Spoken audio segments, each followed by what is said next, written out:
Zawamu abavubuka kituufu bangi tebalina mirimu. Naye ng'ensonga lwaki abavubuka tebalina mirimu lwa nsonga. Abavubuka bangi tebaagala kukolera bwereere. Singa abavubuka baali basalawo okukolera obwereere, kyalibadde kibawa omukisa okwolesa ebitone byabwe n'obusobozi ne kibanguyiza okuba nga waliwo abalala ababawa emirimu bakole.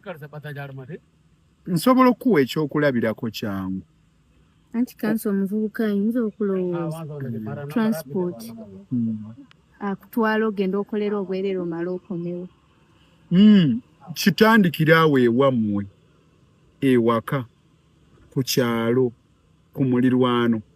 Osanga omuvubuka nga mulungi nnyo mu kusiiga langi, naye nga waliwo awo omukyala nnamwandu ng'enju ye yonna efumye, ng'omuvubuka oyo singa atandika n'okwogera ne Ssaalongo alinaanya awo okumpi ne nnamwandu oyo, oba Haaji okulinaana wali, oba omubuulizi okulinaana wali, nagamba nze ne bannange wano tuli bakugu mu kusiiga langi. Singa tusobola okufunayo emikebe gya langi 3, twalibadde tusobola kuddaabiriza ennyumba y'omukadde oyo. Olaba abavubuka abo bwe boolesa ttalanta y'okusiiga langi nga bagyolesa ku kyalo, abantu abalala abanaabaagala babasiigire langi bo bajja basasula, naye nga basoose kukolera bwereere nga bakolera omukadde. Ogenda kulaba nga bafuna emirimu egibawa ssente. Olina kye wali oyoleseza gwe ng'omuvubuka pulamba, olinako gye wali ogenze n'ogamba nti bantu mmwe mulina ebibatawaanya nga bigwa mu plumbing, mu pipes ezitwala amazzi tubayambe.